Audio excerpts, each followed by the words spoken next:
Okay, so in order for us to thoroughly really understand the origin of man, and I'm not going to do all of these in order, I'm going to do them really in the order that I think is best really to understand them. And like human psychology works, we generally don't look to things that we don't really care about that much, so I think that people really care a lot about where they come from, and I think people have the right to know as well.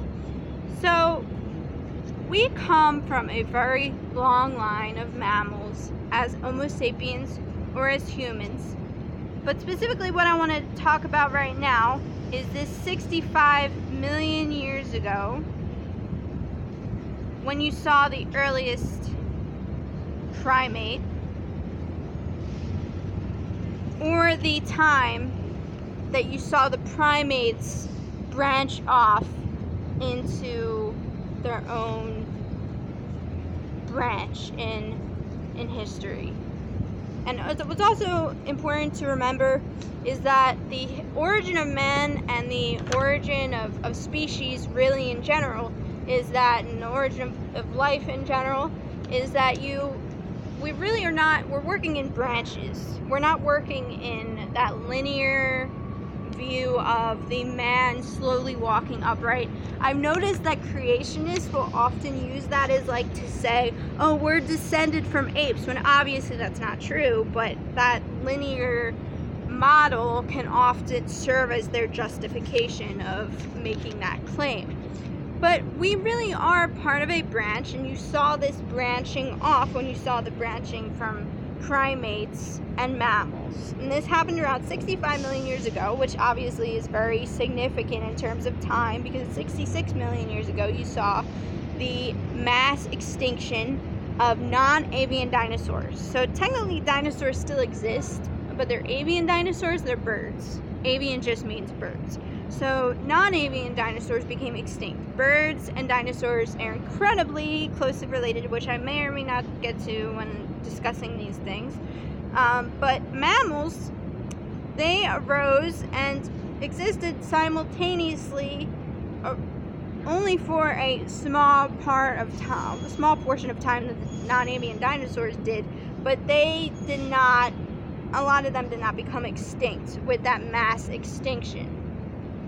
And when you saw these earliest primates arrive, it was this rodent that was hanging on trees, and it really, like I said, it looked like a rodent. It didn't really look like a modern day primate, but we really can see that it probably was a modern day primate, specifically with its climbing of trees, and it would hang off of trees. And when this mass extinction happened, it was very, very vital that you would see the ability of animals in general, just in general multicellular animals, that were able to adapt, and they were able to get food still and reproduce and survive. So these primates were able to do what a lot of the land-dwelling animals weren't able to do. A lot of the land-dwelling mammals in general weren't able to do, which was what made them different.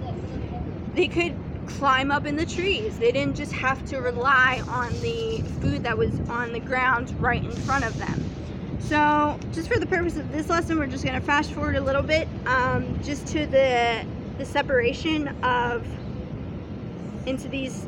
You can see chimps and humans. We also have a common ancestor with those gorillas, which is that's a little bit further back. That's about 7 million years, 6 million years for chimps and humans, but about 7 million years for that branching off from those gorillas. And then you'll also see that with the orangutans. So orangutans somewhere up there in that branch. And then also bonobos, which we would discover relatively recently after the time of Darwin, which are a branching of that branch that we had already separated from bonobos are on that branch with those chimps who have their own separate branch. And that's, as I said, it's more of a branch as opposed to a linear kind of equation, if you will.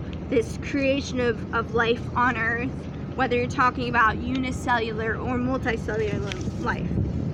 And we can specifically see this with primates. So this origin of Africa that I brought up before, we can see this, and Darwin was obviously the original culprit of, if you will, that, who said this, that if certain animal species live in a certain area, they must be related, which we can see. We can see that with humans, we can see that with gorillas, chimps, and they weren't around, they weren't known as bonobos at the time of Darwin, but also through bonobos. Orangutans, it comes into the aspect of tectonic plate movement, which then you get into, well, there's a common ancestor that existed with all of these separate species that at the time that these two continents separated, that is when you saw that branching out, which we know strongly has an influence on animals evolving, and whether you're talking about, doesn't matter when you're talking about reptiles, mammals, it doesn't matter what you're talking about in terms of multicellular organisms or life in general.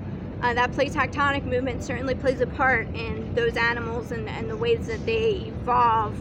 We can see that through monkeys that live in Africa and then monkeys that live in South America, and the differences that they have. Well, they both live in those two places, so therefore at one point those two continents must have been connected.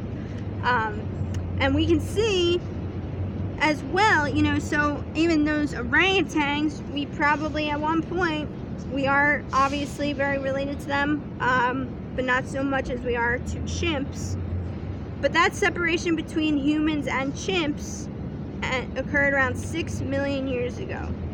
So 6 million years ago for humans and chimps, and that's when you saw this branching off. And then there's all of those sub-branches with humans that exist, and you saw the separate, the whole evolution of bringing Homo sapiens to being.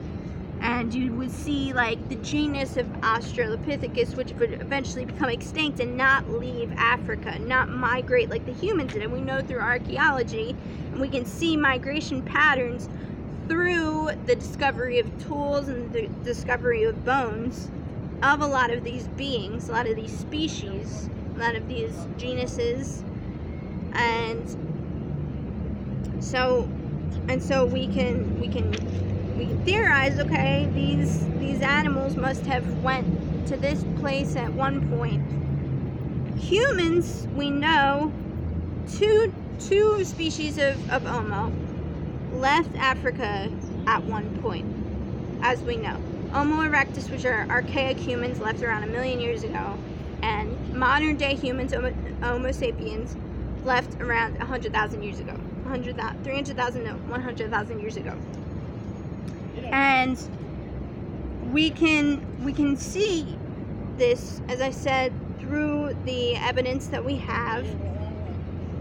But it's very important to remember that it was after these migration patterns happened out of Africa that culture developed and race developed. And it wasn't so much, we had already evolved as humans. So we were all humans. We all were once in Africa. We were all once at this point of being in, I didn't realize that was all the way down this whole time, but yes.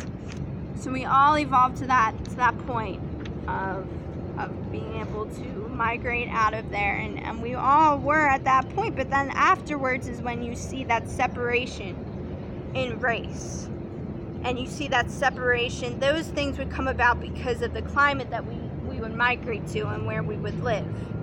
You would see people that lived in Africa, they would develop, as I said before, their skin would be darker because of the sun. People that lived in Europe would develop lighter skin or lighter hair because they lived in a place where the sunlight wasn't as strong, which I'll get to in another video. But it's a very good breakdown, and I did want to explain it because I think that's important that people understand this. They can defeat things like racism and sexism and low self-esteem if people have this knowledge, because I feel